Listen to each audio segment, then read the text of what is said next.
L'Opel Kadett GTE, ho esordito al Rally di Modena nel 79. Era una macchina molto popolare a quei tempi perché era competitiva, era molto veloce, quasi 140 cavalli, però era anche relativamente economica perché costava poco più di 5 milioni. È stata la vettura con cui mi sono messo in evidenza a livello nazionale per poi iniziare una carriera di pilota professionista. Con questa vettura, un Opel Ascona Gruppo 2, nel 1980, quindi al mio secondo anno di gare, mi aggiudico il titolo italiano di Gruppo 2 contro piloti più esperti, piloti ufficiali della Opel. Finalmente un ragazzino riusciva a mettere il naso, anzi i fari, davanti a tutti i suoi diretti avversari. E da qui Opel si è accorta di me e per l'anno successivo mi ha fatto un contratto come pilota professionista. Dai 185 cavalli dell'Ascona Gruppo 2 sono passato ai 275 dell'Ascona 400.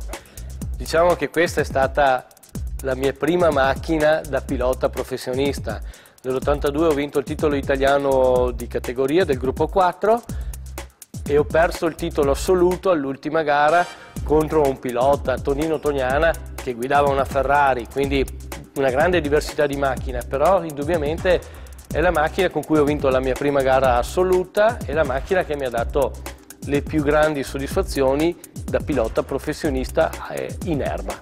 La grande scelta, il grande passo nell'82 dalla Opel alla Lancia, squadra Lancia, finalmente pilota ufficiale, comincia a avverarsi il sogno, cominciano a realizzarsi i vari passaggi per diventare campione del mondo. Che emozione entrando in quel tipo di abitacolo? Ma sai, questa è una vera macchina da corsa, è una macchina costruita appositamente per le competizioni, è una macchina con cui ho vinto l'italiano e l'europeo.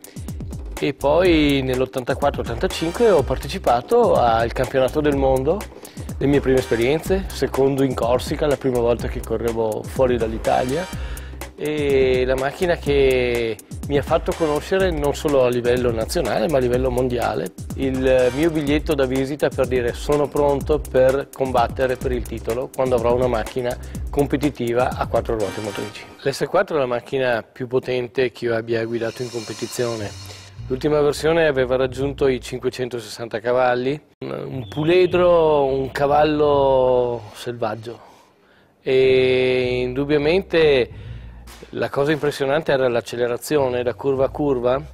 La velocità di percorrenza delle curve era relativamente bassa, però 2 secondi e mezzo da 0 a 100, vettura estremamente scorbutica anche perché ho iniziato a lavorarci e a svilupparla solamente nell'estate dell'85, ha esordito con Toivonen al RAC in Inghilterra a novembre 85 e ha anche vinto, quindi esordio vincente, di conseguenza una macchina nata subito competitiva però acerba, scorbutica, nervosa da guidare, sicuramente molto competitiva. Le mancava, diciamo, la velocità di punta elevata per raggiungere i 210 km all'ora, che per i rally erano sicuramente velocità folli, però come accelerazione era nettamente superiore ad una Formula 1 nei primi 150-200 metri. Fiorio aveva una grossa stima di Biasion come pilota, mi aveva già proposto il contratto con la Lancia Martini per l'86 e credo di averlo subito, diciamo, accontentato, perché al Rally di Monte Carlo 86, la mia prima gara con la S4, ho vinto la prima prova speciale, quindi per la prima volta con i colori Martini, passato dalla 037 tipo a 2 ruote motrici a finalmente una 4 ruote motrici, vinco anche la prima prova speciale della mia carriera con i colori Martini, quindi per lui sicuramente un motivo d'orgoglio per dire ho scelto il puledro giusto da coltivare, come si può dire.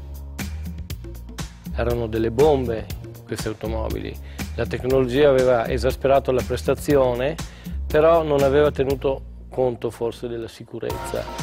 Bastava prendere un colpetto laterale, un muretto, una piantina e si rompevano questi tubetti, all'interno c'è la turbina, i tubi di scarico, 1200 gradi incandescenti, bastava una goccia di benzina o d'olio e la macchina immediatamente prendeva fuoco. E quindi nell'87, prima gara della 4VD, Rally di Monte Carlo, vinco e diventa la macchina di moda, lo status symbol. Il direttore d'azienda, la moglie e il figlio, tutti nel garage volevano prendere la Delta 4VD per andare in giro. E questo a livello di mercato è stata veramente un successo del rally, perché moltissimi costruttori, molti più di prima, si affacciarono e si presentarono alle competizioni. La Lancia o il gruppo Fiat hanno cercato per 19 anni, con varie macchine, Stratos, 131, di vincere in Africa. Non c'erano mai riuscite. La filosofia, secondo me, e Tiziano, andava cambiata. Non bisognava più fare macchine leggere, bensì macchine pesanti che non avessero bisogno di assistenza, che avessero a bordo ricambi, pezzi, acqua, aria compressa, tutto il necessario per poter uscire senza il bisogno di assistenza dalle situazioni più difficili. Siamo stati 4 mesi, da settembre a febbraio, in Africa a fare avanti e indietro. Il gruppo aveva addirittura comprato un capannone trasformato in officina e mensilmente si alternavano i meccanici e gli ingegneri per lo sviluppo della macchina.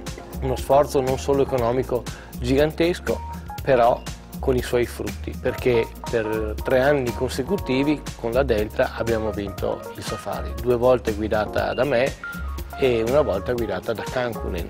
Una macchina particolare, molto diversa dalla Delta con cui si correva in Europa, ammortizzatori molto più grossi, 100 litri d'acqua a bordo per lavare i fari, per lavare il radiatore anche in velocità, paravacche davanti per proteggere l'avantreno, i radiatori dagli urti contro gli animali, maniglie posteriori per spingere, per dare un modo ai negretti, ai moretti di darti una mano se eri infangato, se eri insabbiato.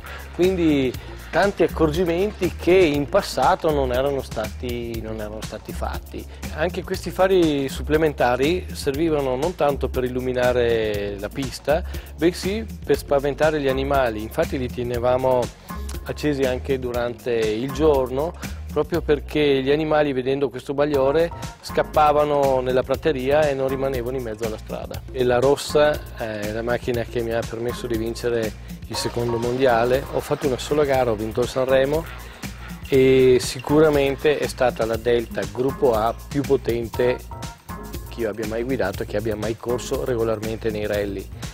Perché? Perché era una vettura che arrivava a 380 cavalli, era nervosa perché anche questa era la prima uscita, quindi non era ancora stata, diciamo, sviluppata al 100%, e aveva il differenziale posteriore bloccato come le vetture di Formula 1 di pista, proprio perché i semiassi della sorella precedente non avevano la tenuta per quella potenza.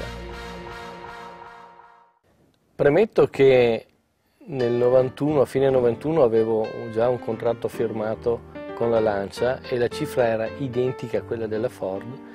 Purtroppo però l'ingegner Lombardi mi avvisò che la Lancia avrebbe chiuso, come si dice, baracca e burattini, e avrebbe fatto gestire la macchina evoluzione della Delta dal team Jolly Club per una stagione, ma poi tutto sarebbe veramente stato fermato. Quindi a me come pilota interessava cercare nuovi stimoli, un nuovo team, e essendo anche un buon collaudatore l'idea era quella di portare alla vittoria una casa e una particolare vettura che erano anni che non vinceva.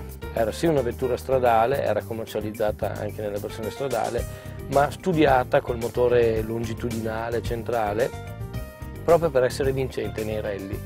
La cosa mi stimolava moltissimo e di conseguenza un contratto triennale con Ford poteva essere l'ulteriore aspirazione alla vittoria di un campionato del mondo, di un altro campionato del mondo, curata in tutti i minimi particolari. Purtroppo non c'era forse in Ford la mentalità vincente che c'era in Lancia. Cosa intendo dire? Dico che in Lancia si improvvisava molto. In Ford invece la macchina per una gara doveva essere pronta un mese prima. Io penso che la magia dell'industria italiana del mondo sia quella di adattarsi alle situazioni e dei tecnici, degli ingegneri italiani, cosa che invece gli inglesi, probabilmente molto più conservatori, non hanno mai avuto.